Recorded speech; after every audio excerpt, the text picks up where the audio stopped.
आज हमें स्पेस के बारे में बहुत कुछ पता है, लेकिन अगर मैं बात करूं जमीन के समुंदर की, तो हमें अंदाजा भी नहीं है कि इसकी गहराई में क्या कुछ छुपा हुआ है। इस वक्त मारियाना ट्रेंच समुंदर की सबसे गहरी जगह है। समुद्र की सतह से नीचे तक इसका साइज 2550 किलोमीटर है। इसकी गहराई 8 किलोमीटर है। यहाँ पर ये गड्ढा खत्म होता है, वहाँ से आगे एक और गड्ढा है जिसकी गहराई 3 किलोमीटर है। इस गड्ढे ने साइंसदानों के होश उड़ा दिए हैं। इस गड्ढे की वजह से मारियाना ट्रेंच के गड्ढे का साइज 11 किलोमीटर हो जाता है। ये साइज इतना बड़ा है कि अगर हम दुनिया के सबसे बड़े पहाड़ माउंट एवरेस्ट को इस गड्ढे में डालें, तब भी ये गड्ढा इस पहाड़ से 2 किलोमीटर बड़ा होगा। इस गड्ढे को सबसे पहले 1842 में ब्रिटिश नेवी HMS चैलेंजर ने फाइंड किया था और इसी वजह से इसका नाम चैलेंजर डीप रखा गया है। 1942 के बाद से इस गड्ढे को स्टडी किया जाने लगा, लेकिन इसे स्टडी कर पाना बहुत ज्यादा मुश्किल है,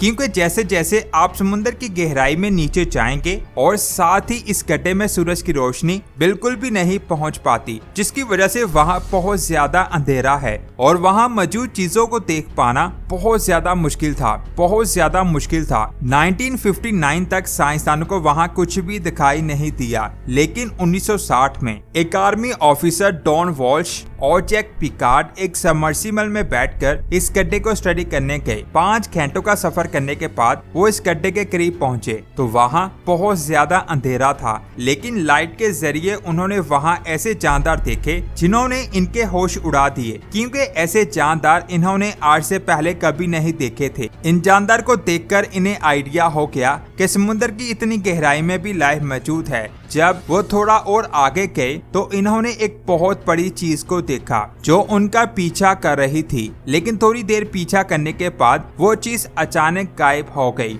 और वो दोनों ऑफिसर बहुत ज्यादा घबराए हुए थे, क्योंकि अगर वो चीज उनकी अब्दों से टकरा जाती तो समुद्र के प्रेशर की वजह से उनके टुकड़े टुकड़े हो जाते। उसके बाद 1985 में एक बार फिर से एक सबमर्सिबल को टेस्ट करने के लिए 11 किलोमीटर नीचे भेजा गया, ताकि पता चल सके कि 11 किलोमीटर की गहराई में ये अब्दोस पानी के प्रेशर को बर्दाश्त कर सकती है या नहीं। इस अब्दोस में कोई भी इंसान नहीं बैठा हुआ था। इसे लोहे की रस्सियों से बांधकर समुद्र में भेजा गया और इसे समुद्र की सतह पर मौजूद मदरशिप से कंट्रोल किया जा रहा था। जिस वक्त वो अब्दोस उसी गड्ढे में पहुंची तो कुछ देर बाद साइंसदान को ऐसा महसूस हुआ कि कोई चीज अब्दोस को नीचे की तरफ खींच रही है और ऐसा लग रहा था कि वो चीज बहुत बड़ी है, क्योंकि जब साइंसदान अब्दोस को ऊपर की तरफ खींचने की कोशिश कर रहे थे तो अब्दोस अपनी जगह से हिल नहीं पा रही थी। कुछ घंटों के बाद उस चीज ने उस अब्दोस को छोड़ दिया और उसे ऑपरेट करने वाली टीम ने उस अब्दोस को ऊपर खींच लिया, लेकिन जब उन्होंने अब्दोस की हालत देखी तो वो हैरान हो गए,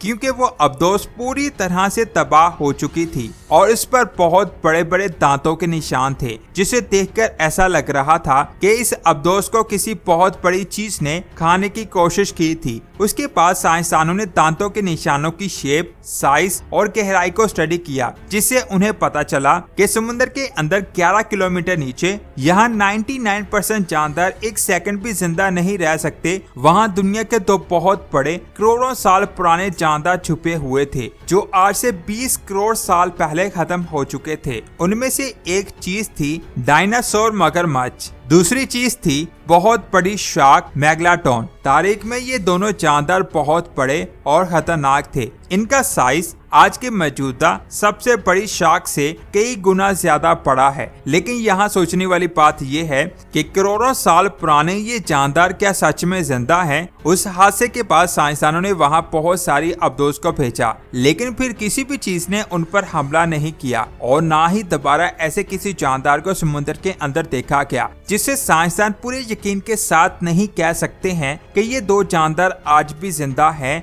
या नहीं। और सबसे ज्यादा हैरान करने वाली बात यह है कि इतनी गहराई में ऐसे जानदारों का जिंदा रहना बहुत ज्यादा मुश्किल है, लेकिन हो सकता है कि वो जानदार अभी भी वहाँ छुपे हों और नीचे उनकी बहुत बड़ी पॉपुलेशन हो। साइंसदानों ने देखा है कि जैसे जैसे हम पानी की गहराई में नीचे जाते हैं तो हमें ऐसे ऐसे जानदार मिलते हैं जो जमीन के नहीं लगते, जिन्हें देखकर ऐसा लगता है कि वो किसी दूसरी दुनिया से आए हैं। नीचे एनवायरनमेंट पूरी तरह से चेंज हो जाता है। इस चीज को देखते हुए उनका कहना है कि हो सकता है ये जानदार इतनी गहराई में सच में मौजूद हों। ये अकेला ऐसा हादसा नहीं है जिसने साइंसदानों को परेशान किया हुआ है। इसके अलावा भी 1977 में साइंसदानों ने पैसिफिक ओशन के अंदर कुछ ऐसा रिकॉर्ड किया जिसने साइंसदानों के होश उड़ा दिए। नेशनल ओशियानिक एटमॉस्फेरिक एडमिनिस्ट्रेशन ने समुद्र के नीचे से आती ऐसी फ्रीक्वेंसी को रिकॉर्ड किया जो किसी जानदार की आवाज लग रही थी। ये आवाज किसी आम जानदार की नहीं थी। इस आवाज की फ्रीक्वेंसी 6000 किलोमीटर की दूरी से आ रही थी। इस आवाज की फ्रीक्वेंसी को आप भी सुने।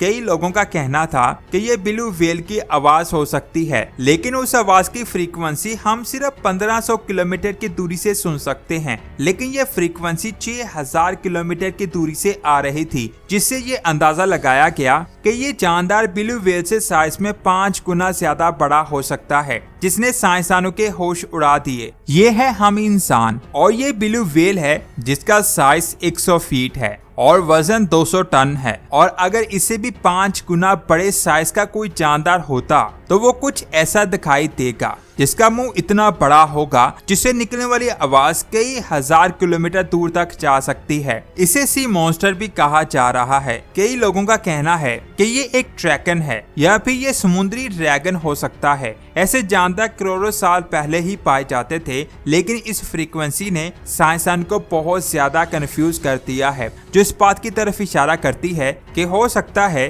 कि समुद्र के किसी न किसी कोने में अभी भी ऐसे जानदार रहते होंगे जो करोड़ों साल पुराने हैं। लेकिन 2012 में साइंसदानों ने कहा कि ऐसी फ्रीक्वेंसी की आवाज पानी में बर्फ के टूटकर गिरने से भी पैदा हो सकती है। तो क्या वो फ्रीक्वेंसी बर्फ के टूटने से पैदा हुई थी? इसके बारे में किसी को कुछ नहीं पता। इस वक्त समुद्र का जो सबसे बड़ा जानदार है वो है ब्लू व्हेल फिश, जिसका साइज 110 फीट है। इससे बड़ा जानदार हमने आज तक समुद्र में नहीं देखा। मैंने एक वीडियो बनाई थी जिसमें मैंने एक्सप्लेन किया था कि जमीन के अंदर एक और समुद्र दरियाफ्त हुआ है। अगर सच में इतने बड़े जानदार समुद्र में मौजूद हैं, तो क्या ये जानदार उस समुद्र में तो नहीं रहते? यहाँ एक रास्ता हो जो जमीन के ऊपर और जमीन के नीचे समुद्र को आपस में जोड़ता हो, जिससे ये जानदार आसानी से ऊपर और नीचे आ सकते हों। वैसे आपका इसके बारे में क्या कहना है? नीचे कमेंट करके जरूर बताएं। इस वीडियो को बनाने में बहुत ज्यादा मेहनत हुई है, इसीलिए इसे लाइक लाजमी करें। लाइक करने के साथ साथ इसे अपने फ्रेंड्स को व्हाट्सएप पर लाजमी शेयर करें और हमारे चैनल को सब्सक्राइब करने के साथ साथ